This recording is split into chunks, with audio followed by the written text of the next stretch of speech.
That's James's meal for today, and he has cake for dessert. He still has meat in it. It's in the hummus container here. Yeah. I noticed. Yeah. I brought you more cakes, but oh well. James is going to talk about around the world in 80 days, where I am, and the Outlaws a little bit more. I decided since I had them both from the library still, I may as well rate them against each other, and I would say around the world in 80 days is far superior to the other one, even though Christopher Walken's great, David Tennant's great, they're both great. But anyway, so whatever you don't eat of that fish, I'm just going to give to the dogs. Okay. So don't you worry. Oh, okay. I won't eat any of it. I've eaten a fair amount. Yeah, I'm sorry. It's you're paying for being so nice by having so much food for me earlier. So, yeah. Okay. So I was just thinking maybe you could work your way around the plate, you know, and do a little bit of fish, a little bit of vegetables, and then finish off with cheese for dessert. Well, Treat yourself, but I don't know. I guess that didn't work. I'm a little afraid of getting a little nauseated. I did a little bit yesterday. I ate quite a bit in the morning, and that's why there was so much left yesterday and this morning. So. Well, luckily, I know salad's a tough sell. There was just a lot there. Anyway, yeah, I'm feeling much better. I still feel kind of no good, but much better. I had a bath, and I mean, I shouldn't feel great having. I opened up the windows and doors, and I bleached out the floors a couple times, and then washed them with the water. You know, a lot of work. Yeah, it was a lot of work, but and I had the dogs out while I was doing that because I don't want them to have to breathe that stuff in. No. So anyway, I actually feel a bit better now, quite a bit better than I was feeling this morning, so I'm not so worried. But yeah, I was reviewing this a couple days ago. I did it yesterday maybe, and I was saying it's a really great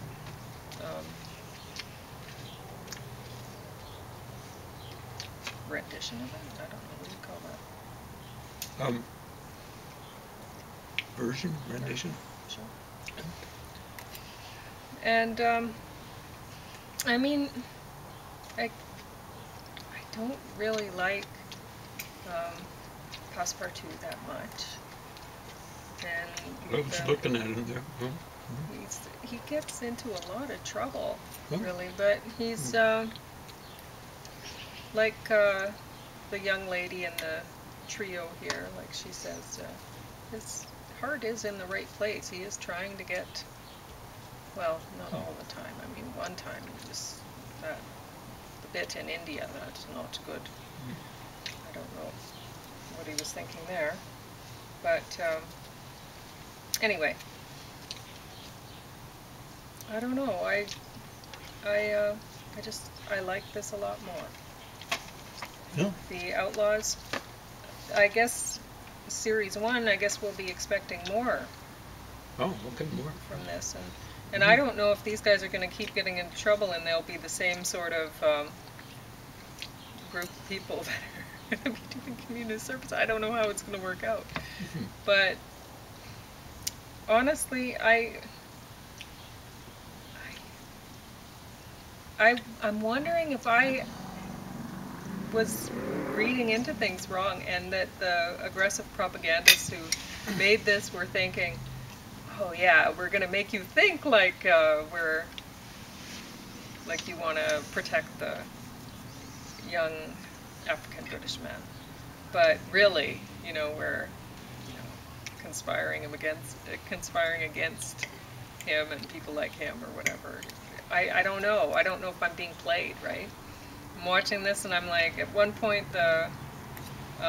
his sister, who's 16 at the time, she's getting into all sorts of trouble, as you would expect a 16-year-old might be getting into trouble. So,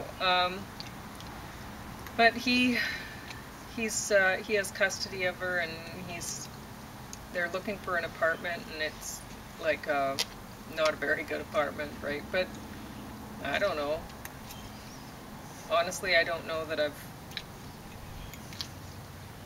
I might have lived in worse than that. And I've known people who've lived in worse. I've known people who just had a room with a kitchen and a bathroom down the hall, you know. I lived in a place with a bathroom down the hall. I had my own kitchenette. Boy, sharing a bathroom. It's not fun. But I lucked out. The women that I shared with, they were nice people and everything. Clean? Yeah. Awesome. So that worked out fine. But anyway, I mean, you never know, right?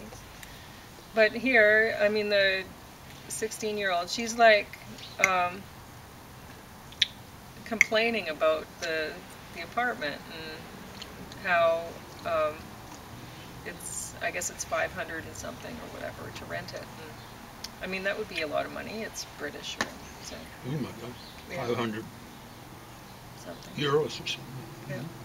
That's a So lot of money. it would be a chunk of change. But the girl is like, well, he can't afford this, keeping me on, like, feeding me, basically, like, on kebabs and whatever, she says, and he can't afford to keep me on kebabs and this and pay this for rent, right? And I'm thinking, okay, well, one, maybe you're eating lentils, and because that's what I eat, maybe you're not eating kebabs, maybe you're eating lentils, and anyway, but I mean, I was raised on, my parents were really poor, and they were passive parents, so there was no way that they were going to go to the food bank or anything like that. So we ate potatoes and beets and beans and rice and lentils, stuff like that, Anyway, and another thing, like, I was thinking of it, well, he's doing community service right now, and they don't show him going off to, like, they show some of the other people going off to a job, right, in the after hours. He's not. He has no job. So if you're connecting the dots, you know that the income he's making is coming from the community at large, right? It's the public's paying for him to take care of his sister, because he has no job. So honestly, after thinking about it, I'm thinking if I've been manipulated. I'm thinking maybe I've been manipulated by these people, and they're actually trying to make me not like him and people like him. And I was actually buying into the thing that they were trying to support him. I don't know. You never know, right? You watch these things and you go, okay, well, what's their motivation when they're making this thing? Am I being played? And I think maybe I was, now that I think about it. So I'm glad I got a second chance to give this a review before I turned it back in. Because honestly, these guys are all a bunch of F-ups. They really are. And I didn't want to identify with any of them. I really couldn't. Even the one girl who's in the middle in the back here, she's her parents have worked really hard. They've got her to just focus on your studies so you can get scholarship, and she's got a full scholarship to go to Oxford, and she's blowing it. Like, her parents are really quite frantic. They don't know what to do because they've worked so hard to get her this point, and now that she's almost there, she's pulling the plug, What do you do? But anyway, but even her, I'm like, she's too old to be doing this sort of stuff. Like, she's a serious shoplifter and stuff like that. And it's like, okay, well, if you were 14 and doing that, but now that you're obviously in the age you're going off to college or whatever, this doesn't seem right, That's what losers do. Yeah. So, anyway, that's all I really had to say. Oh, I was going to mention the yoga thing. Yeah, I don't think I'm going to do yoga. I'm a little bit scared that I'm going to hurt myself. James is scared I'm going to hurt myself doing yoga. I'm afraid. And I'm glad I watched yoga things. And there's some things that I will try to do, but not if I'm feeling at all like I'm in pain, only the in-between times, the stretching in between times. But honestly, things are pretty... I'm happy with trying to keep things the way they are right now. I don't want to... If I could get surgery and stuff like that, and I had a lot of faith in the doctors that gave it,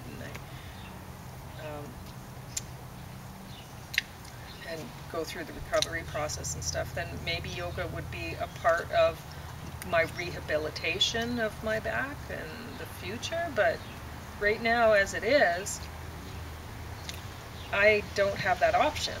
So unless I have that healthcare option available to me, I really don't want to rock the boat. What I have, it's really... Yeah, when we turned up for surgery at that one place, Yeah. we were told something like it was the only doctor in Canada did. Who did that type? And it was up in Carlow. And we were treated as though we'd come in there to a charitable organization. We were asking for $1 million. Yeah. Sight unseen. It's funny, Yep. People have this idea about Canada, like, oh, well, we have healthcare. Well, some people do. I mean, I'm sure the families of doctors do, I would guess, but you have to get through a bunch of general practitioners and all, like, you have to make your way through the hierarchy of the medical system, and somehow managed to, like, my ex managed to get back surgery, but he was of a very different kind of personality than me. I mean, when the doctor told him, like, he went in, his back was sore, and he'd had back problems the whole time I knew him, right? But this was different, and you know when something goes horribly wrong, And so he went in, and the doctor told him, yeah, you need to lose some weight off the gut. And because my ex had a little extra weight, but my ex went right out of the doctor's, went to the receptionist again and asked for an appointment with somebody else, and they got him in right away to somebody else, which is amazing because I know the clinic that I was going to, they wouldn't let you see another doctor within that clinic. And honestly, that made me a little worried at first about going there. I'm like, well, why wouldn't they want you to see another doctor? They don't want a second opinion within their little community? Like, that's kind of, they mustn't have faith in their doctors, I was thinking. But anyway, he went out, he got an appointment with another doctor, went in, and the other doctor got him some tests and stuff like that. So, and then the test showed, and like, he was worked along. But, I mean, his back was so bad that the surgery, it didn't take. He already had permanent nerve damage and stuff like that. What do you do, right? I mean, when it's your spine that has the permanent damage, then, I mean, I'm pretty hooped. So, yeah, he could have lived with what he had. I know, but he's the kind of guy who's all or nothing. Yeah, I know. All or nothing.